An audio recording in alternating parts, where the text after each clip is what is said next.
Welcome back to Takeout. Republican Congressman Bacon of Nebraska, well, he's been kind of critical of President Trump's handling of the Ukraine war. Not faulting Russia enough, not exercising sanctions, not giving Ukraine enough weapons. We talked about that and much more. Here's our conversation. Nebraska Republican Congressman Bacon joins me now from his district in Nebraska. Congressman, good to see you. We just learned a couple of minutes ago the Trump-Putin planned meeting in Budapest, Hungary, now off. Is that a good thing or a bad thing? Probably more good than bad. I don't see that the president's drawn a hard line with President Putin.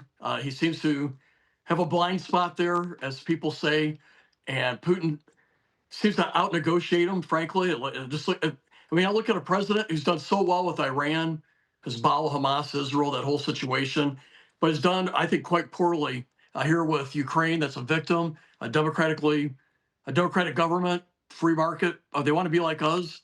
And we should see clearly who's on the right side of this, but the president doesn't seem to see that. So I didn't see a whole lot of good coming out of this meeting at Budapest.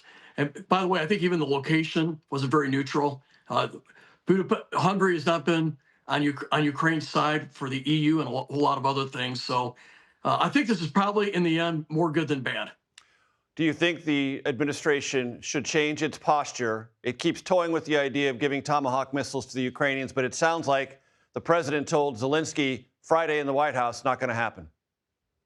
Yeah, we always hear publicly 2 more weeks, maybe a little more time. The president should be giving the best weapons that we can afford to give. Granted, we have to take care of our own military, but I can't think of a better place to have them. Russia is invading Ukraine.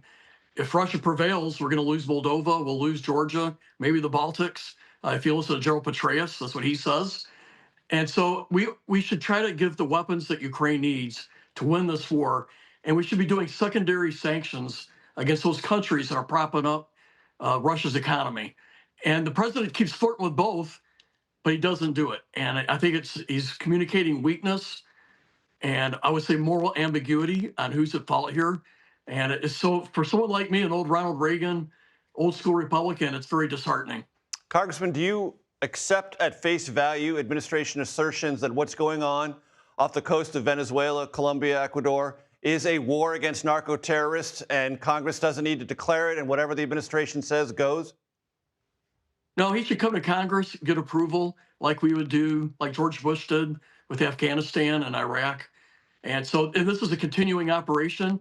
I think he's constrained by the War Powers Act to come forward and get our approval. And I would also give him a legal basis to continue to operate. Someone like me, I would like to know, what is the legal basis of this? And hear I'm not a lawyer, but I'd like to hear the debate on that. And secondly, I'd like confirmation that we have great intelligence, that we know for a fact these boats are carrying narcotics. And if you could do both of those, a lot of people like me would be supportive. We've lost 100,000 Americans a year to this drug epidemic. I've lost members of my family, brothers, to the drug epidemic. And so I think people would want a president to take this seriously and would be willing to agree with him or support him here. But he's got to do the right thing. Come to Congress and confirm to us the intelligence, behind the vaults, behind the closed doors. Make sure that we can have confidence knowing that we're doing the right thing. In that regard, Congressman, I want to read you something that's just been published by Punchbowl News. The Pentagon, I quote it directly, is directing military officials to run all communications with the Hill through a centralized office, according to a new memorandum. The October 15th directive obtained by Punchbowl News seeks to crack down on unauthorized engagements with Congress. It requires DoD personnel to coordinate with the Assistant Secretary of Defense for Legislative Affairs before sharing information with lawmakers. Comfortable or uncomfortable with that? I think it's going to cost them in some areas. So, for example, I have a base 4 miles from my house. Does the Secretary of Defense not want me to have a good relationship with the commander at this base 4 miles from my house, and to understand what the concerns are for their facilities, their runway, the age of their equipment? So I think they're always a little bit short-sighted on this stuff. I thought their policy on the media was very short-sighted. We're not Russia. We don't want a bunch of Pravda newspapers right there. And I think the military should have a good relationship with the media. And here, you want your military to have a good relationship with your elected officials as well. So I think there's going to be some shortcomings I'll give you an example. I'm the cyber subcommittee chair. Do you want me to have a good relationship with Cyber Command, National Security Agency, and CISA, all these people that deal with cyber? I think you would want me to.